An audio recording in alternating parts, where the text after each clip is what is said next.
So let me ask you a question. Are you dreaming big enough? You can see I got my Stone Brewery cap on. And today I want to talk to you about an incredible success story called Ballast Point. There's a Ballast Point brewery here in San Diego that just makes incredible beer. At one of their breweries, they actually have a new restaurant. Also amazing food. It's the go-to place on Fridays. You go there and it's just wall-to-wall people, tons of amazing servers, great food, okay? Ballast Point was started by two guys, I believe in 1996. And guess what? They just sold their business for $1 billion with a B. They sold the entire company, the brand, and everything. They got bought by a company called Constellation. My question is, do you think that those two guys who started that little brewery here in 1996 were thinking, hey, one day we're going to sell this thing for $1 billion? I mean, sure, they may have said it, but did they actually believe it? Were they working towards that goal? I don't think so, but I think they did have a big plan in mind. The challenge that I want to put to you is, are you thinking big enough, right? And maybe you have a lifestyle business and you're not really into growth, okay? And you don't want a lot of risk. You don't want to take on a lot of financial burden, or you don't want to be beholden to investors.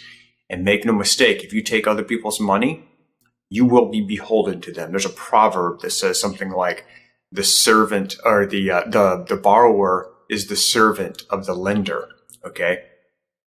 So make sure that before you take someone else's money, you're 100% committed to that idea and know that you may well work for a salary and then that company may never actually do anything, and you may spend 5 or 10 years hoping they're going to have a huge payoff because you're a stockholder in the company. The company doesn't do what you want, and ultimately you don't make the money you want. But here's the bigger point that I'm making. Expand your thinking. Okay, so right now, let's say if you have 5,000 customers, well, what would happen if you doubled that number? Would your income double? It probably would. What if you doubled your revenue? You just 2x'd it. You double your income? Yeah, probably. Right? So ask yourself the big questions like, am I thinking too small? So one of the things that I was thinking is with Overwatch Force, is, I would like through consulting and masterminds and, business one-on-ones with entrepreneurs to add $10 million in revenue to the economy in addition to what those businesses are doing now. And I got to think about 10 million. That's nothing. We could probably do twice that, 20 million. Then I got to thinking, you know what? I bet we could do 100 million.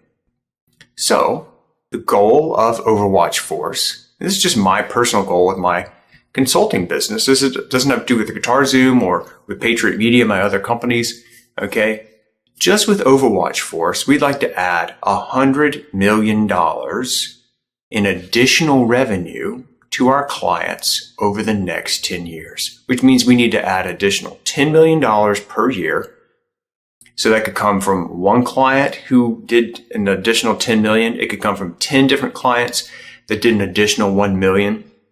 But what we want to do is add $100 million of new revenue over the next 10 years. I think that's a pretty good goal. I think it's reachable. I think it's attainable, but it's uncomfortably attainable. You see what I'm saying? So you don't want to set goals that are so incredible, like originally I thought, maybe we could do $1 billion in the next 10 years. Dang, dude, that's like $100 million a year additional revenue. That's going to be probably kind of difficult. But I think 10 million additional a year is something that we could do because there are so many entrepreneurs out there who just need help and who just need clarification. So that's my personal goal for my consulting company. My question to you is, what is your uncomfortably attainable goal that you're setting for yourself? Is it to double your list size? Is it to double the number of customers you have? Is it to double the number of referrals you get? Is it to double your personal income? Is it to double your revenue per year? Maybe you're just stuck on, you know what? I want to do $10 million a year, and you're not so much concerned about your net. Okay. I mean, I know a guy that's doing $12 million a year that barely makes $200,000 a year. Okay. That's because of the business that he's in. But for him to hit that $10 million a year mark and go beyond that, that was a big deal for him. So kudos for him. That was his personal goal. My question to you is, are you setting uncomfortably attainable goals for your business? Do some thinking about it. Get a pen and a paper out, commit to it, put it down on paper, and state your mission, because if you don't, there's no way you're going to get there. Okay? The idea of just trying to make as much money as you can, that never works. You need to set a specific objective and then move towards it. And that way you have this guiding North Star, so you can either, you can have a quarterly meeting or a weekly meeting or a monthly meeting with your team and your advisors and go, am I moving towards this guiding light, or am I moving away from it? Am I moving towards this uncomfortably attainable goal, or am I moving away from it? Okay. Do some thinking about that. Keep in mind, Ballast Point, 2 dudes sold for $1 billion, which, by the way, was the same amount of money that Google originally sold for by its 2 founders. So let that wash over you a bit. There are some huge home runs available for you, but you've got to dream big, and you've got to get specific on how you're going to accomplish that mission.